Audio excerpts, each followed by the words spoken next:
Rubahlah undang-undang untuk bangsa. Rubahlah undang-undang untuk membuat orang miskin menjadi sejahtera. Jangan rubah undang-undang untuk kepentingan keluarga. Jangan. Ingat, keadilan akan mencari jalannya sendiri.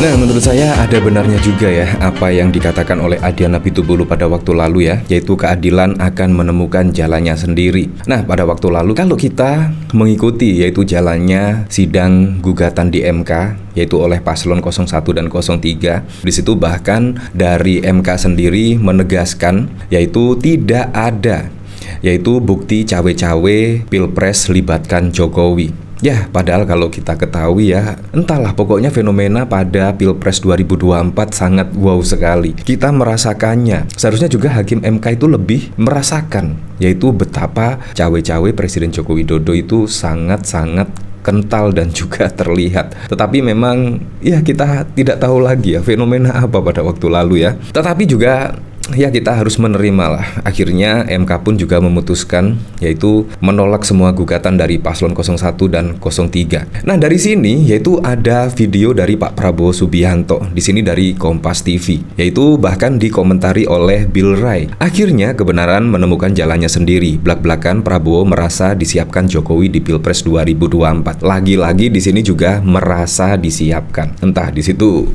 ya Andalah yang bisa menilainya sendiri. Seperti ini video dari Pak Prabowo Subianto. Sampaikan di sini betapa besar Pak Joko Widodo menyiapkan saya, saudara sekalian. Nah, di sini bahkan juga Pak Prabowo di sini belak-belakan, yaitu Pak Prabowo di sini disiapkan oleh Presiden Joko Widodo. Menurut saya juga bukan hanya Pak Prabowo saja, melainkan juga ya Gibran. Kalau Pak Prabowo saja disiapkan, otomatis lah di situ Gibran juga pasti disiapkan. Ya, tetapi kita kembalikan lagi ke masyarakat menilainya seperti apa. Tetapi yang jelas pada waktu lalu juga MK bahkan menolak semua gugatan 01 dan 03, dan juga terbukti dari sini yaitu dari putusan Mahkamah Konstitusi yaitu tidak ada bukti cawe-cawe Pilpres libatkan Jokowi. Ya, memang seperti itu kenyataannya. Nah, dari sini saya juga penasaran ya, kira-kira komentar-komentarnya seperti apa ya di sini ketika Pak Prabowo di sini belak-belakan merasa disiapkan oleh Jokowi pada Pilpres 2024. Di sini dari Mandor Kawat, tetap semangat menjadi presiden 2024-2029. Semoga saja juga ya saya berdoa lah, semoga di kepemimpinan Pak Prabowo dan Gibran ya bisa membuat Indonesia lebih maju dan semua janji-janji kampanye pada waktu lalu bisa direalisasikan, yaitu sehingga ya masyarakat bisa langsung menikmati lah yaitu janji-janji kampanye dari Pak Prabowo Gibran. Di sini dari Budi, terima kasih Mas Jokowi, sampean sudah berkeringat basah mempersiapkan yang mulia Prabowo. Di sini boneka Jokowi, karena Jokowi lebih ingat jasa Prabowo saat kalahkan koalisi gemuk incumbent Voke, dan 2015 lalu saat PDIP ancam tarik dukungan hanya gara-gara ingin ganti Menteri BUMN Luhut dan Andi Wijayanto. Prabowo lah yang akan di belakang Jokowi. Ya, semuanya memang statement macam-macam, banyak pro dan kontra. Semua pengakuan kejoliman akan terungkap. Di sini dari Manursa, 5 hakim ofisial RI, ofisial MKRI harusnya mundur dengan pernyataan ini. Kok baru ngehnya sekarang? Namanya berpolitik kemana aja selama ini? Ya iya, setelah Ganjar ngeyel nurut sama Mega. Ya seperti itulah. Jadi memang di sini ada berita ya, Prabowo ungkap peran besar Jokowi selama persiapan Pilpres 2024. Ya di sini memang membuat berpikir keras ya pada Pilpres 2024. Ya memang Presiden RI terpilih Prabowo Subianto mengungkapkan bahwa Presiden Joko Widodo memiliki peran yang besar dalam kesuksesannya memenangkan pemilihan presiden 2024. Menurut Prabowo, pengalaman sudah 2 kali dikalahkan oleh Presiden Jokowi dalam Pilpres 2024 dan 2019 membuat ia memutuskan untuk belajar bersama ayah dan Gibran Rakabuming Raka itu. Prabowo mengaku bahwa Jokowi sangat teliti selama mempersiapkan dirinya dalam Pilpres 2024. Dalam pernyataannya, Menteri Pertahanan Menhan itu bahkan memuji ketelitian Jokowi berkali-kali. Ya kalau menurut saya sih pada Pilpres 2014 sehingga dimenangkan oleh Presiden Joko Widodo, dan pada Pilpres 2019 itu juga tidak dipungkiri lah, yaitu militan-militan dari PDI Perjuangan lah, yaitu yang berjuang untuk memenangkan Presiden Joko Widodo. Menurut saya seperti itu, dari kader-kader PDIP yang sangat memperjuangkan untuk kemenangan Presiden Joko Widodo, tidak untuk pada Pilpres 2024. Setidaknya di situ Presiden Joko Widodo berhasil lah memecah belah suara dari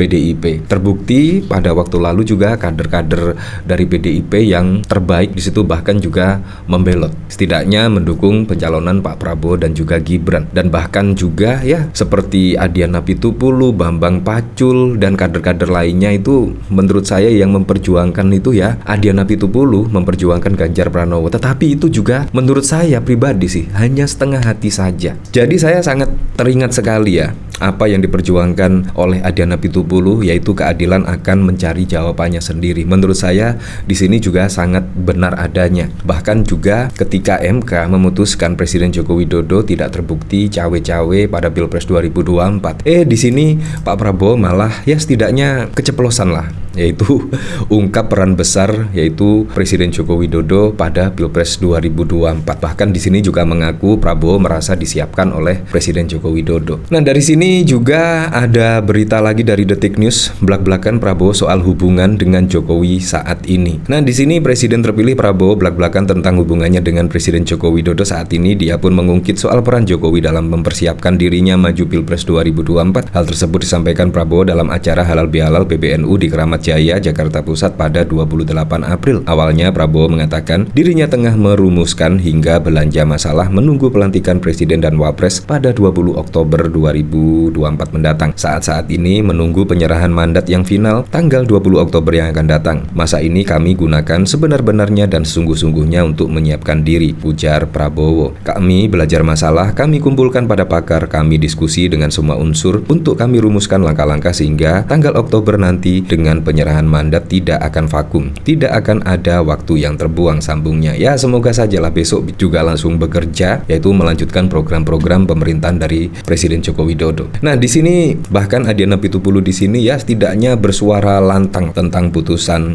MK yang pada waktu lalu sangat kontroversi, yaitu tentang putusan MK tersebut yang bisa meloloskan setidaknya usia di bawah 40 tahun bisa menjadi capres dan cawapres dengan persyaratan pernah menjadi kepala daerah dan lain sebagainya. Di situ bahkan juga mendapat kritikan yang sangat keras oleh Adiana Pitupulu di sini. Ya, tetapi memang kita kembalikan lagi lah, yaitu pada saat gugatan di MK di situ bahkan juga tidak terbukti. Ya, dan lain sebagainya. Walaupun sangat memusingkan sekali lah pada Pilpres 2024 yang lalu, banyak anomali yang terjadi dan menurut saya juga banyak kejutan-kejutan pada Pilpres 2024 sehingga ya bisa menjadi pembelajaran lah untuk Pilpres-Pilpres berikutnya. Supaya apa? Supaya kejadian pada Pilpres 2024 tidak terjadi pada Pilpres di 2029, pada Pilkada 2024. Semoga saja tidak terjadi hal-hal yang demikian. Ya, tapi saya sangat setuju sekali lah dengan Adiana Pitupulu. Seperti ini videonya.